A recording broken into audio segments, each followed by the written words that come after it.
Thank you so much for coming to watch this Zoom performance. It is a script in hand reading, and it's what we want to share from 2 weeks of a development process on a new show. The show will last about 40 minutes, and we'll do a little Q&A after. So all in, it'll be about an hour long. But thank you for coming, and I hope you enjoy the show.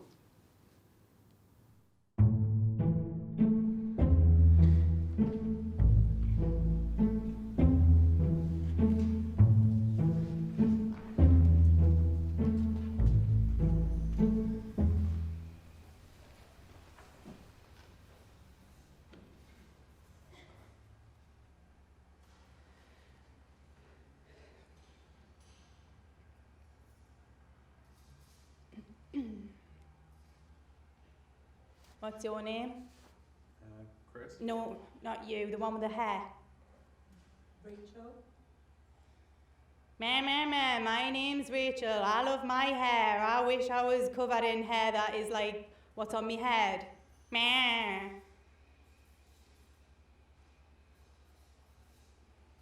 What's your name? Grant. My name's Grant without the bants. I've got no banter. I'm Grant.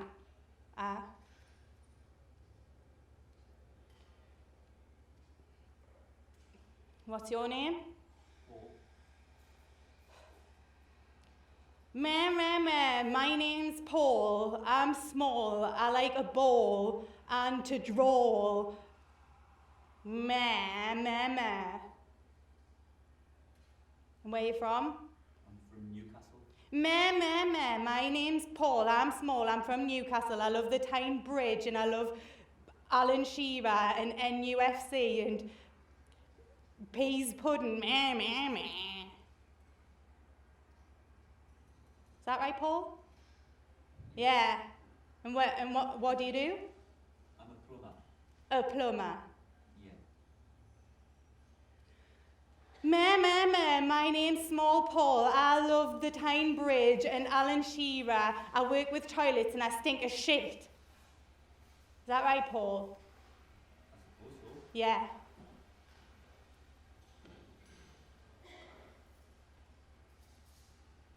What? So Frankie Boyle's funny, but I'm not funny?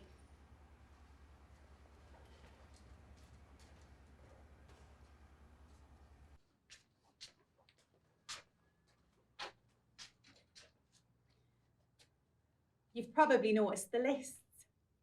I like lists. I love them, to be specific.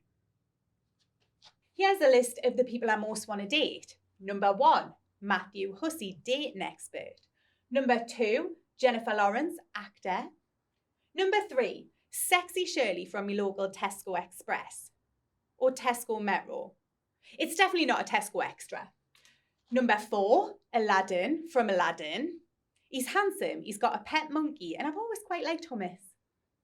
Number 5, I've left this space here open for anyone who will. For anyone who will date me, to be specific. Not that there's anything wrong with us. Is anyone in here single? I'll bear that in mind. Nice shoes, nice hair, nice eyes. Nice. I know I'm not perfect. My hands are shaking. I'm red and blotchy. I've got a dry mouth. That's because I'm full of adrenaline. I'm nervous or anxious, to be specific. It's a psychophysical reaction to an intimidating external stimulus. Fight or flight. But I don't do fights or flights. I just go red and get scared and think about crying. But I'm not just anxious about standing here.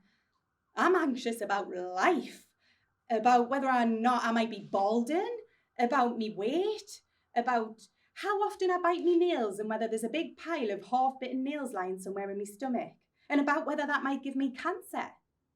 They say that 1 in 2 people get cancer at some point in their lifetime, and it could be any day. I might have it now, it might be too late. I don't want to get cancer.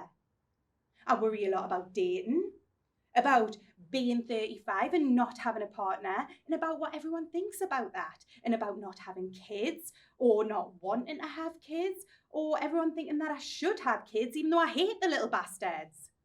I sometimes worry that one day I might go on holiday and I'll get into an accident and I'll need to use my travel insurance to pay for the cost of my treatment, but on my application for the travel insurance, I'll have accidentally put the wrong address down. So my insurance will be invalid and I won't be able to pay for any treatment, and I'll be left to die alone in a hospital in a foreign country, and I'll have no one to talk to as I take my last few days, my last few hours, my last few breaths, and I'll be buried in an unmarked grave in some Bosnian village in the middle of nowhere. I think about whether there's a heaven, and if there is a heaven, they're not going to let me in, not if they know how much I love wanking. And now I'm starting to think that you all probably think I'm weird, when all I'm really doing is voicing my concerns in a mature and open-minded way without judgment, which is what an adult should do, really, shouldn't they?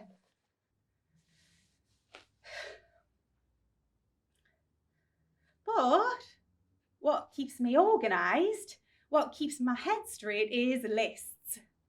To-do lists, top 10 lists, top 5 lists, shopping lists, household job lists. I've been working on a new list. This is my favourite 7 internet lists. Number 1, 13 ways to think yourself happy. Number 2, 34 weird and kooky things that other people totally do too.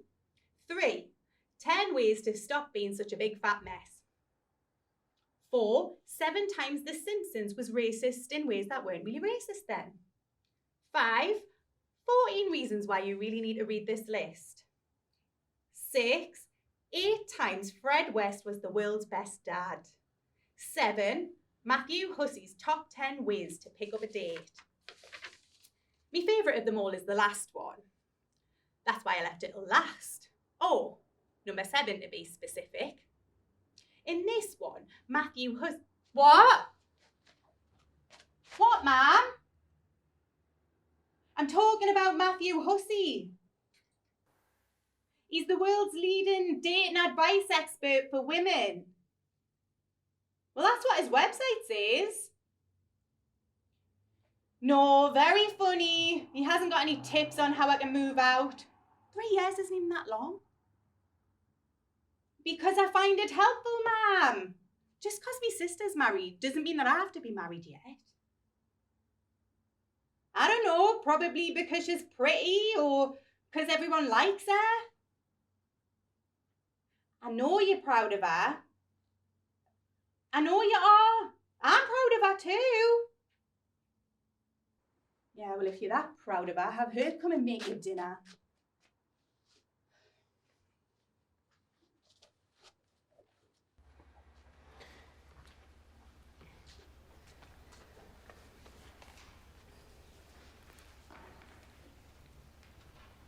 Say hello to Polly Puppet.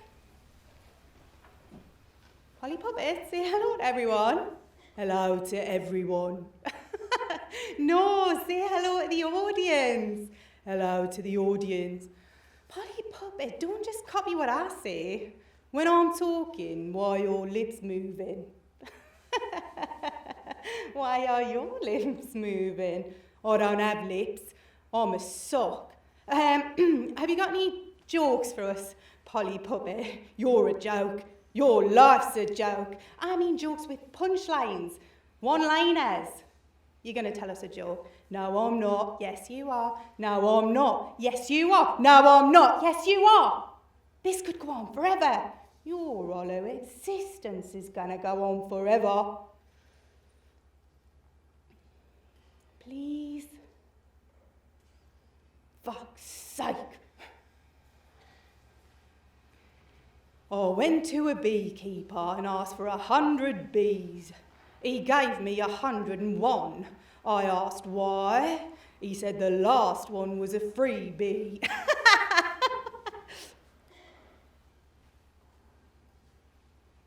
What has 4 wheels and flies? A bin lorry. I can't spell apocalypse. That's all right.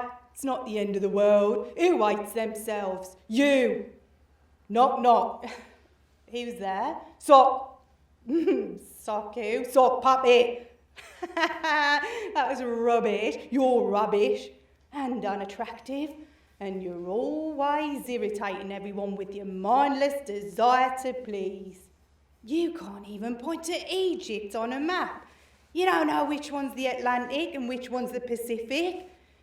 You had so much potential when you did fuck all with it. Absolutely fuck all. There's not one good bone in your body. Not one. You can't even wipe your own arse, never mind anybody else's. You're disgusting and you deserve to be unhappy. If you got hacked up into a million pieces and flung into the sea, nobody would give a fuck. Even the fish wouldn't want ya. Your mother's always been ashamed of you, and you're ashamed of yourself. And Billy never loved ya. And you're talking to a sock.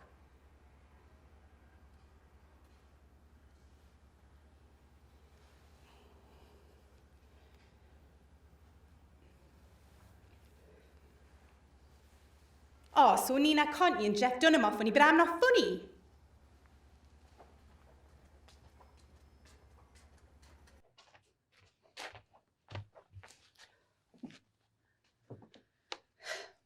I've tried to date a lot of people.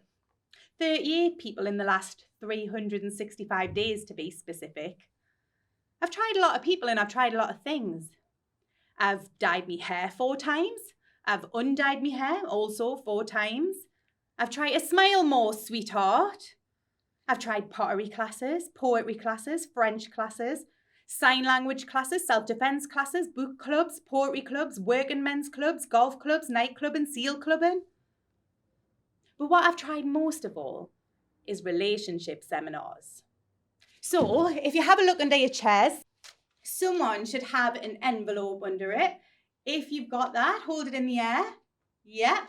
So you're going to be me. Well, not me, but just for a few minutes. And I'm going to be a relationship expert. Well, not yet, but in 7, 6, 5, 4, 3, 2, 1.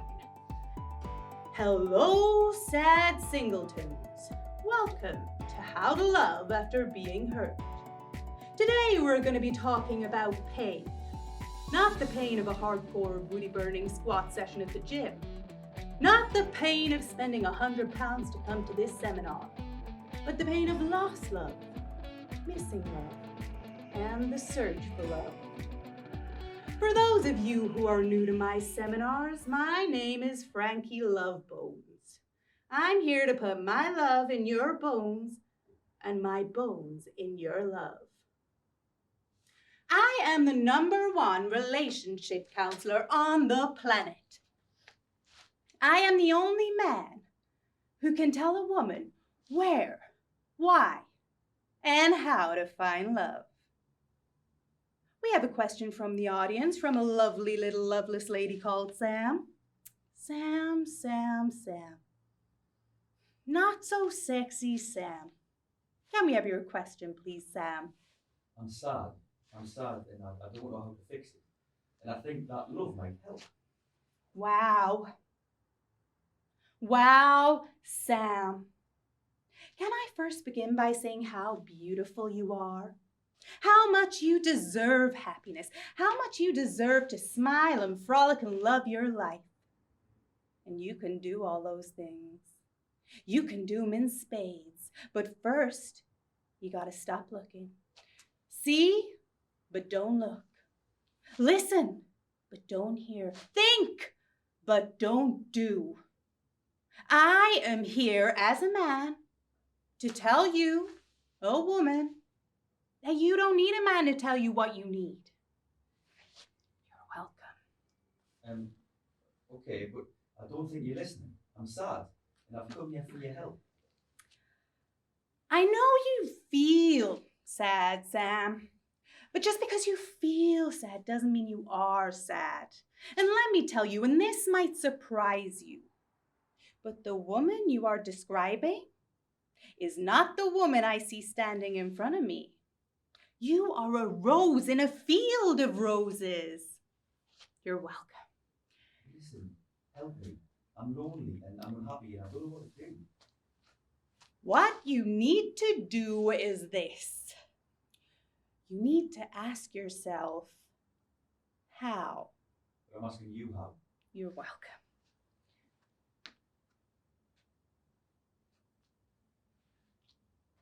But I know that you know how.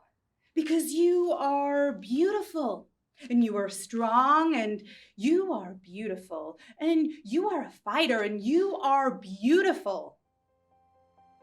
And this is where the piano music starts.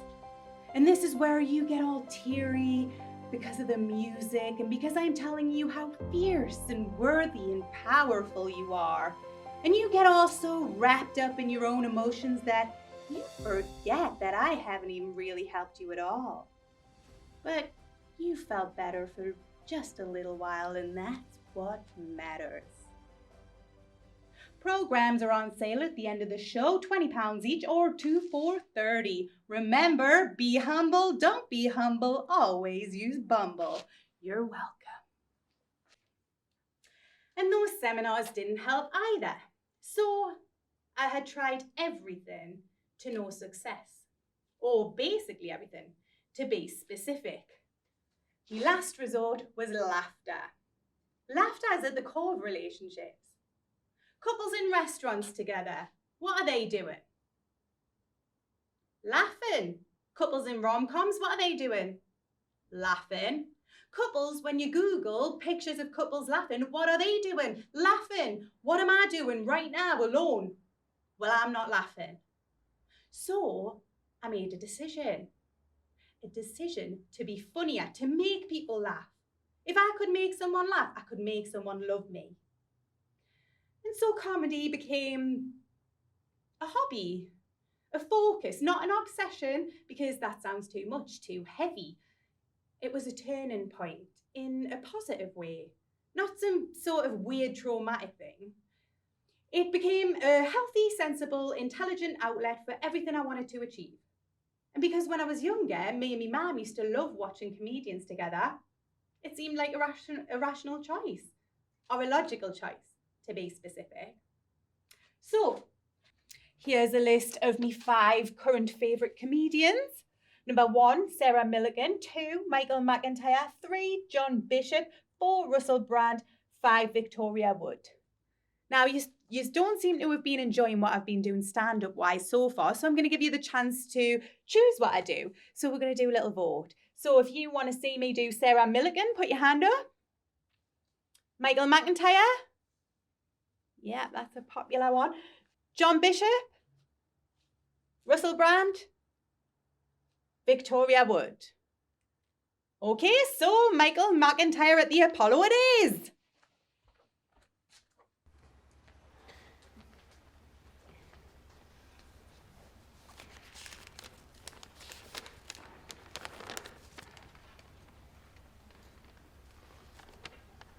I've never towel dried me arse in my entire life. I don't need to. I don't leak water from me arse. But other men, they spend hours working away, going through dozens of fresh towels, and they don't do it in the corner against the wall. They're right out there in the open looking at you. Yes, I'm drying my arse now, and I see men put their pants on last, literally last. They come out of the shower, you know they're out there, shirt goes on, everything's flapping around down there.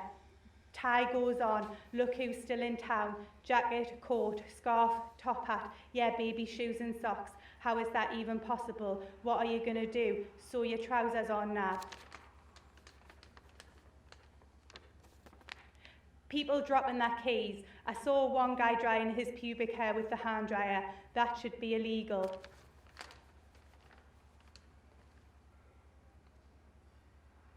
Oh, so Michael McIntyre's funny, but I'm not funny.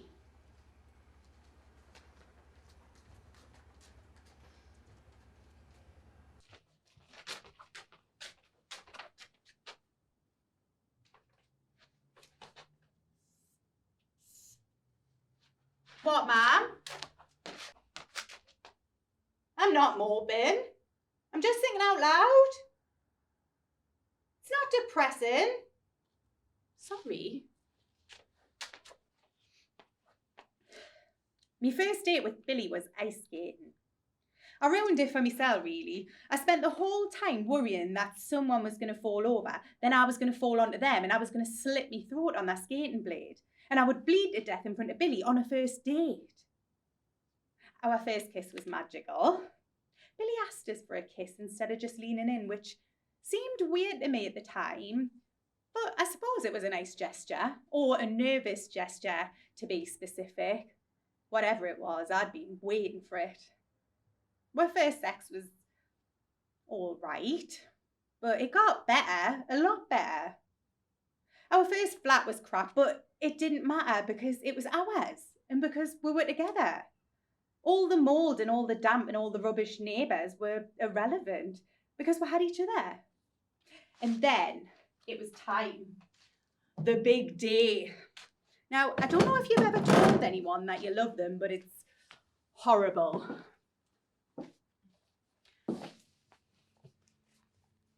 Billy, this standoff has gone on long enough. I know what you're thinking, you know what I'm thinking. When are you going to say it? When am I going to say it? When is one of us going to say it?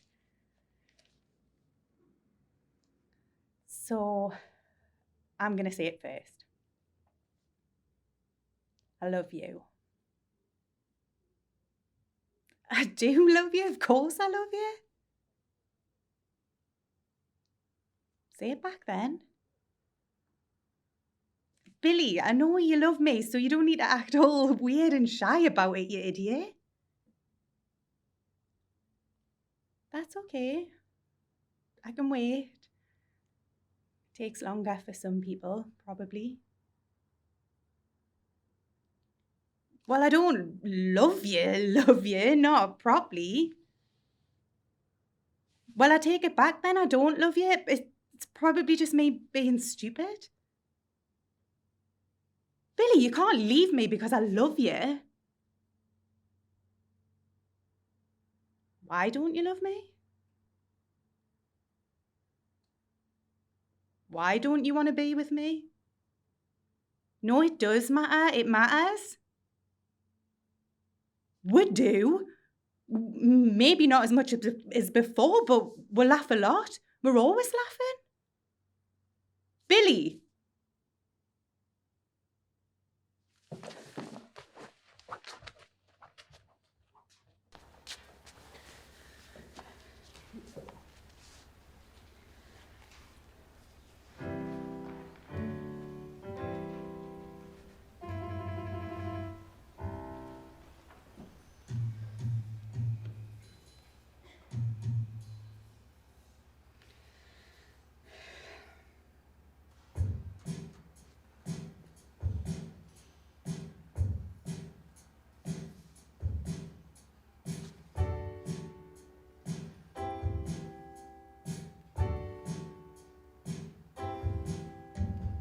Just a little person and I'm looking for love. Someone to make me feel warm like a pair of gloves, or a hat, or a scarf, or a fluffy woolly jumper. If I had a girlfriend, I promise I definitely wouldn't want to dump her.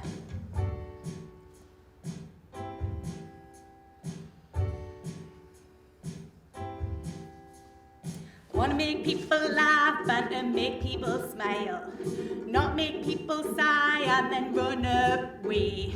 I'm sorry that I don't like the way that I look, but someone else might with a bit of luck. I'm sorry that I'm useless and hopeless and sad. I'm sorry that my opinion of myself is so bad. I'm sorry that I'm sorry and I wish I was proud, and I wish I lived in a world where that was allowed.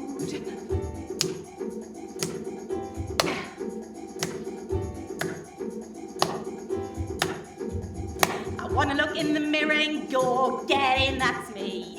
I don't wanna hinge my happiness on finding someone with whom I can make a way. I don't need money or cash or finances or wealth, just someone to help me and love myself. Oh, so Tim Minchin and Bill Bailey are funny, but I'm not funny.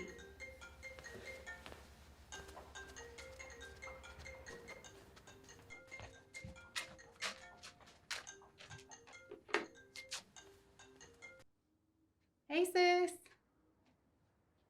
Yeah, I'm in the house. No sign of a new place yet. I'm still trying to sort out a few things. It's all taking a bit longer than I thought. Of course I'm okay. When?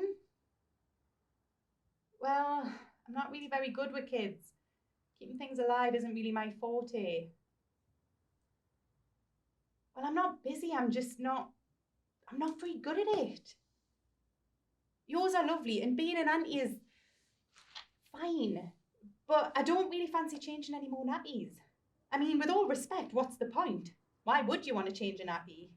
Yours are lovely, they are from a certain perspective, but it's not really for me. I mean, if it was a dog, that's a different story, or a cat, or even a tortoise. Literally anything, but just not kids. Not even yours, if I'm honest.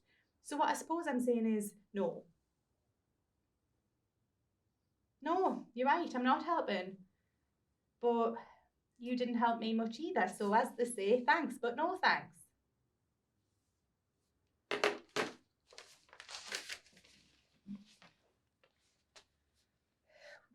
When my sister got married, I accidentally wrecked the wedding. I wasn't doing much dating, but of course she gave me a +1, so I had to do some thinking. I tried Tinder, Hinge and Plenty of Fish. I consulted Matthew Hussey's ever reliable advice. I even thought about contacting Matthew Hussey himself. But instead, I took the Snoopster! So there he is, top table beside me. You got a meal, didn't you, Dr. Snoopo? And what did you have? Go and tell him. No, prawn cocktails aren't for wankers. Yeah, the beef was quite dry, wasn't it? Do you remember when you left that floater in the church toilet and you blamed me? Who? Him? Yeah, he does look a bit like something from a photo fit. Look at you, you bunch of mugs, treating Snoopy like he's real. He's a stuffed toy. And you lot are sitting there pretending he's real. That's exactly the way my sister went on, as if I'd actually lost the plot. It was only a bloody joke. If you don't like that, you're not going to like what I did next.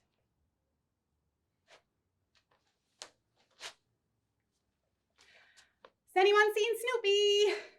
Has anyone seen Snoopy? Snoopy! Oh goodness, I just can't seem to find Snoopy anywhere. Where could he possibly be? Oh, don't worry, here he is. Hey, Snoopy, haven't you grown? In walks, guess who it is? It's a giant life-size mascot-style Snoopy with a real person inside. And he's bumbling around, bumping into everything, bumbling over plates, falling into tables, ripping off the best man's wig. Nobody has a fucking clue what's going on. It's brilliant. The action stops. Snoopy calms down. He stands still, so too does time. Nothing happens. And this tense impasse seems to go on forever. You can hear a flower lapel pin drop. But then Snoopy peels off his head. And guess who's hidden underneath? It's the groom's ex-wife!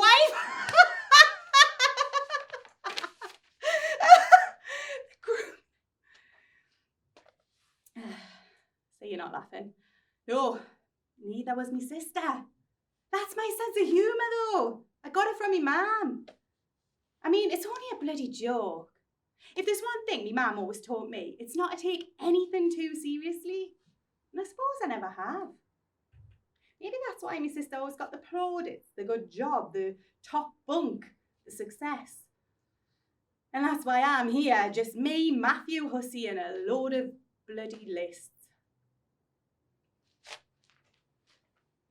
This list is called Me in Numbers.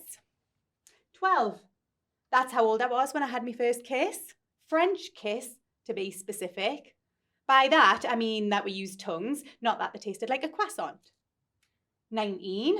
That's how old I was when I first slept with someone. It was rubbish. Number 7. how many people I've slept with. Number 3, how many long-term partners I've had. Number 1, how many times I've been in love. Number 5, how many years I was a carer for me mum. Number 4, how many times I saw my sister in that same period. Number 54, on average, how many times I doubt myself every day. 54, how many times on average I doubt myself every day. Number 12, me dress size. It shouldn't matter, but it does. That one's not consistent, obviously, but I'm always consistently unhappy with it. 2, how many sex toys I own. Only one of them is a hand. 176, how many comedy shows I've watched in the past 365 days. 7, how many days a week I read my horoscope. 1, how many mams you get, even if they're not always perfect. Infinite, the number of things you can get used to if you have enough time. 27, how old I was when my life just stopped. 10, how many minutes are left in this show. 1, how many stand-up sets I have left.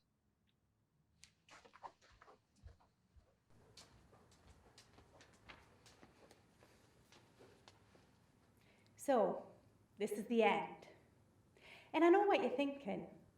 Is it going to be a happy ending, like a shag at the end of a first date? Or is it going to end badly, like the decision to give birth to Boris Johnson?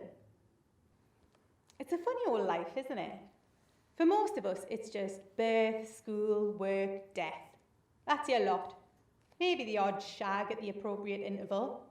Not between birth and school, obviously. Maybe after work. Definitely not after death. Well, not unless you've met Ted Bundy. For a lot of my life, I actually preferred animals to people.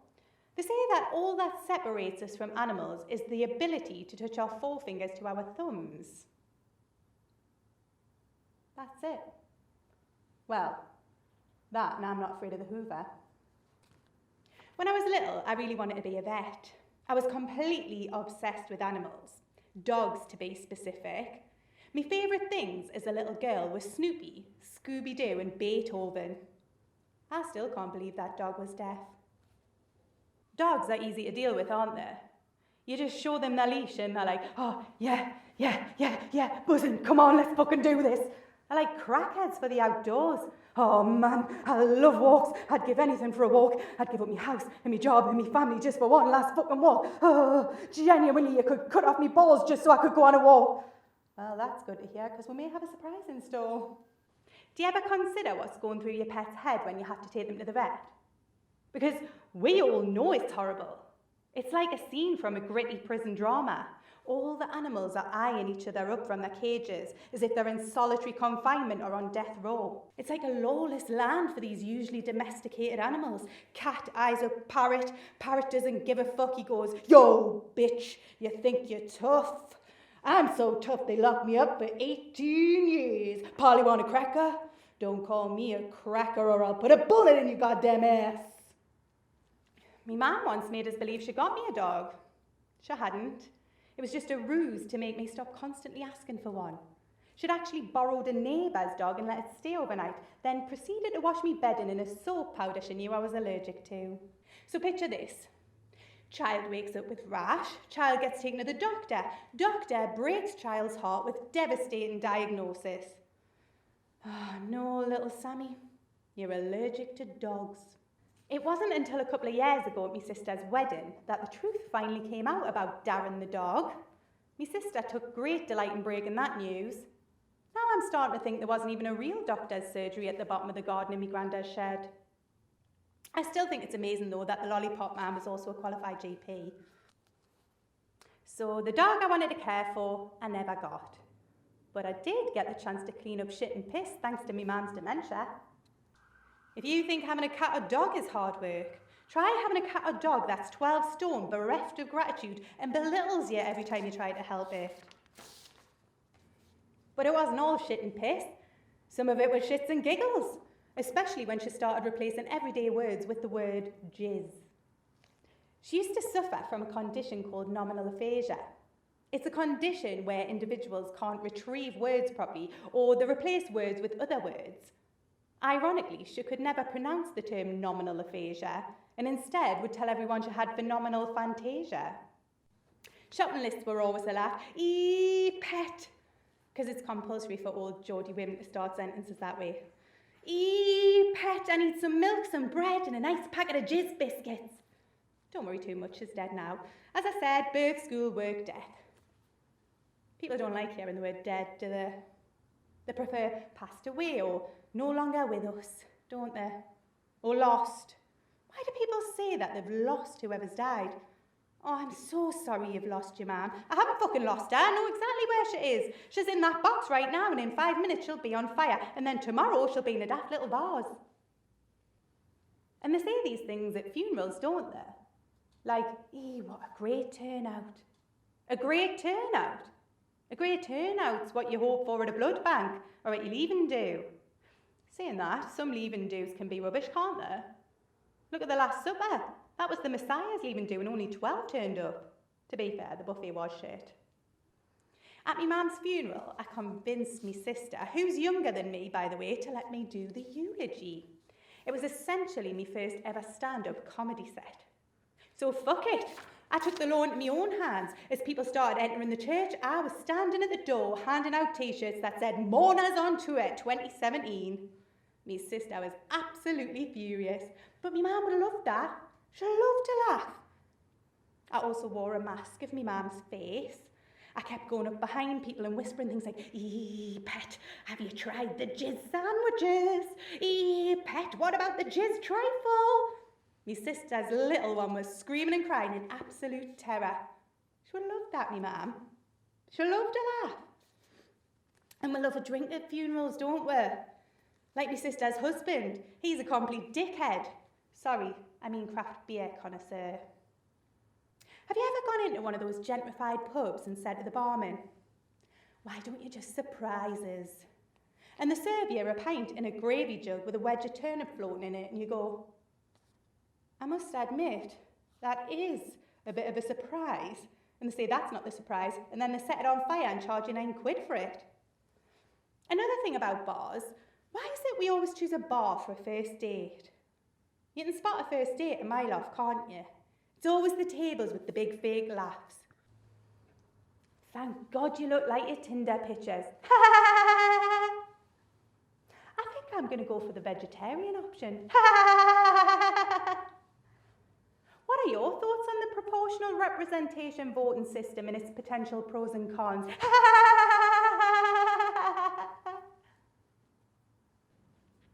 I've had some shit first dates. But the shittest of them all is when my date literally did a shit in his pants. We'd had a lovely meal, conversation was flowing, and we'd extended the date with a nice little riverside walk. It was quite sweet actually, because he felt comfortable enough to tell me that he needed the toilet, in his own words, quite urgently. So there we were, rushing and weaving our way through the crowds, trying to reach the promised toilet bowl.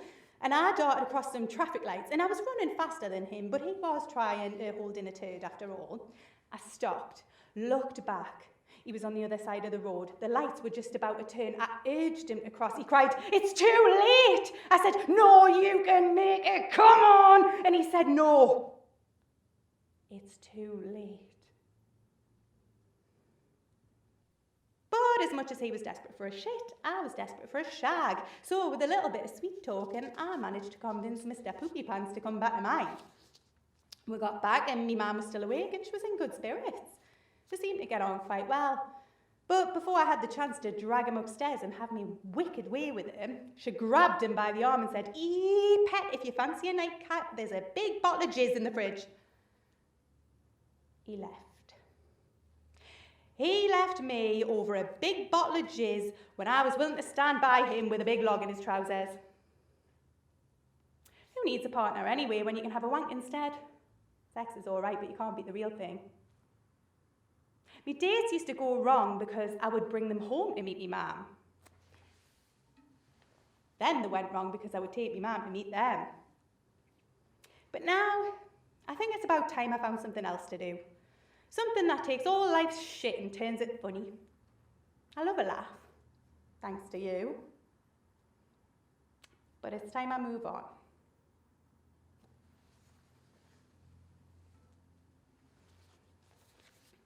So if anyone's looking for a comedian, get in touch. Until then, as my mum would have said, good night and good jizz.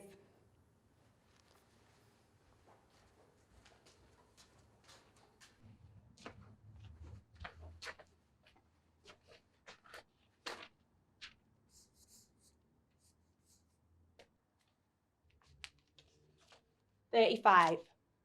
How old I was when I decided to start my life again.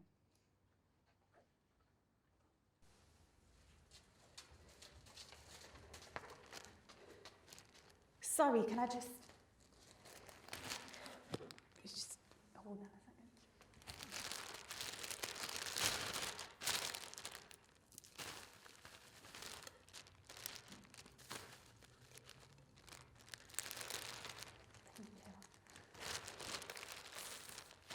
There's me mum. Oh.